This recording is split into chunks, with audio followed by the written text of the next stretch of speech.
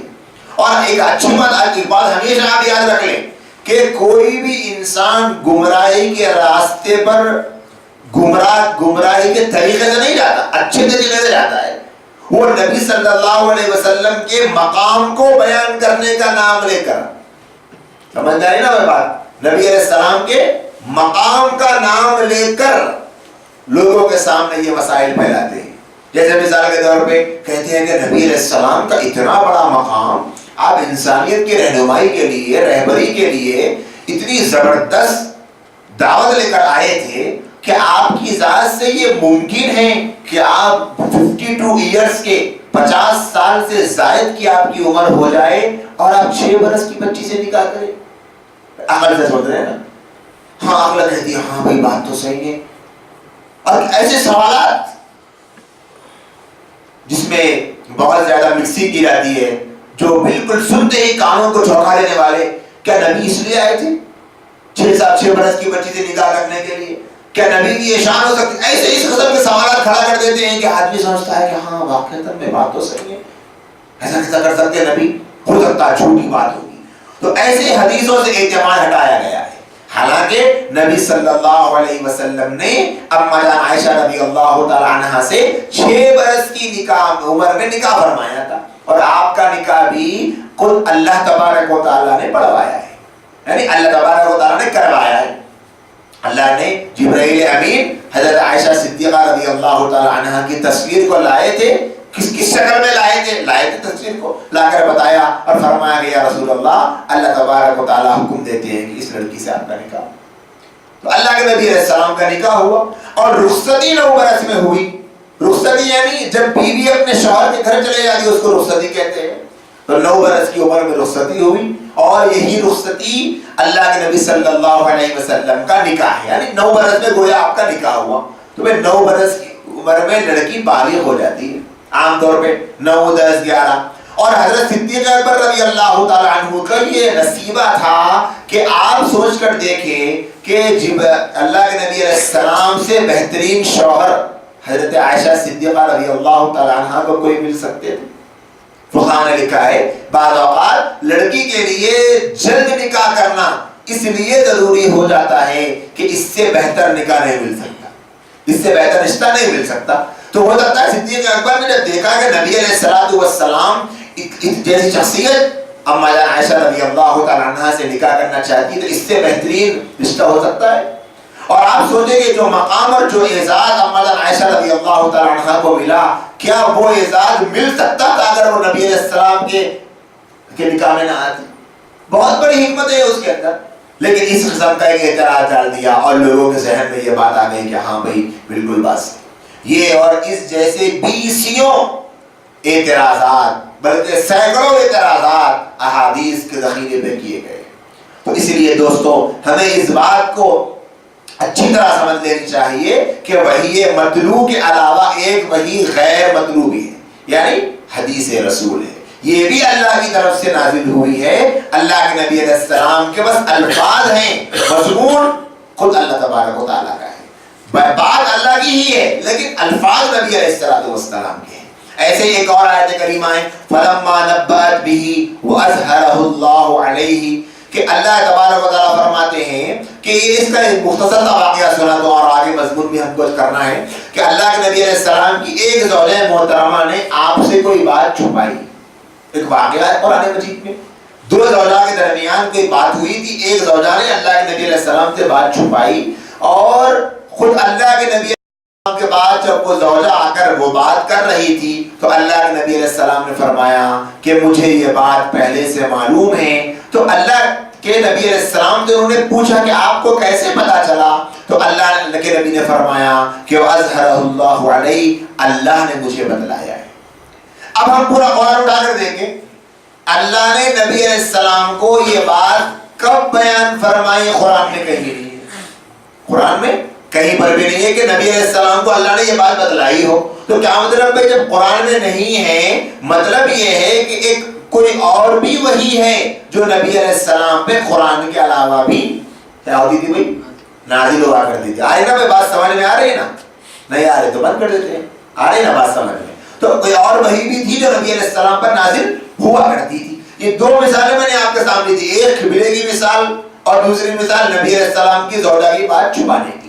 یہ 2 مثالیں ہی کافی ہے حق کے تلاش کرنے والے کے لیے کہ ہاں بھائی کوئی اور وحی بھی تھی جو نبی علیہ السلام پر قرآن کے علاوہ نازل ہوتی تھی، اور وہ کیا ہے بھائی؟ حدیث ہے۔ 2 آیتیں بھی کافی، اور بھی آیتیں قرآن 2 ہی نہیں ہے، اور اگر آپ آیتیں قرآن مجید کی پڑھتے چلے جائیں تو اور بھی اس قسم کی آیات مل سکتی ہے جس سے حدیث کا ثبوت ملتا ہے، حدیث کا ثبوت ملتا ہے۔ تو ایک بہت بڑا فتنہ ہے جو کام کر رہا ہے، جس کا کام ہی یہ ہے جو حدیثوں سے مسلمانوں کو دور کر رہا ہے، سنت رسول سے دور کر رہا ہے، احادیث رسول سے دور کر رہا ہے، اور سنتوں کا وہ منکر ہے، وہ کہتے ہیں کہ بس نماز صرف فرض ہے، سنت نماز کوئی ہے ہی نہیں۔ وہ کہتے ہیں کہ وضو میں بس فرض ہے چہرہ دھونا، دونوں ہاتھ دھونا، سر کا مسح کرنا، دونوں پیر دھونا جو قرآن میں موجود ہے، اس کے علاوہ جو سنتیں ہیں وہ ہے ہی نہیں، بس وہ فرائض کے قائل ہے اور سنتوں کے منکر۔ ایک بہت بڑا فتنہ ہے۔ تو ہمارے سامنے یہ تفصیل اس لیے بھی ضروری ہے، ایک تو ہمیں یہ پتا چلے کہ یہ پورا قرآن الفاظ اور معانی دونوں کے دونوں اللہ کی طرف سے ہے، اور حدیث میں فرق کیا ہے؟ قرآن اور حدیث میں بھائی قرآن پورا کا پورا اللہ کی طرف سے اور حدیث کا مضمون تو اللہ کی طرف سے ہیں، لیکن الفاظ اللہ کے رسول صلی اللہ علیہ وسلم کے ہیں یا جبرائیل امین کے ہیں۔ تو اس سے ایک فائدہ ہمارے سامنے یہ بھی آ گیا کہ جب کبھی ہم کوئی حدیث سنیں گے، جب کبھی اپنی زندگی میں آج کے بعد کوئی حدیث سنیں گے تو ہم اس حدیث کو لائٹ نہیں لے سکتے، اس لیے کہ ہم کو پتا چل گیا کہ اس حدیث میں جو بات ہم پڑھ رہے ہیں یہ بھی گویا اللہ فرما رہا ہے، بس الفاظ نبی کے ہیں لیکن حکم اللہ ہی کا ہے۔ تو جیسے آج لوگ کہتے ہیں نا کہ بہت سارے ہاں بھائی حدیث میں یہ بات ہے، چلو چلتا ہے، کرے یا نہ کرے، تو اس سے اس بات کی اہمیت کا پتہ چلتا ہے کہ حدیث ایسے ہی نہیں ہے، نبی علیہ السلام کی طرف سے خود کہی ہوئی نہیں ہے، بلکہ حدیث بھی اللہ ہی کا حکم ہے۔ بس اس قرآن اور حدیث میں یہ فرق ہے کہ قرآن کی تلاوت کی جاتی ہے اور حدیث کی تلاوت نہیں کی جاتی ہے۔ قرآن کے الفاظ اور معانی دونوں کے دونوں اللہ کے طرف سے نازل ہوئے، اللہ کے ہی ہیں، اور حدیث میں مضمون اللہ کی طرف سے اور الفاظ نبی علیہ السلام کی طرف سے۔ میں تو امتی ہوں اے شاہ امم، کر دے میرے آقا اب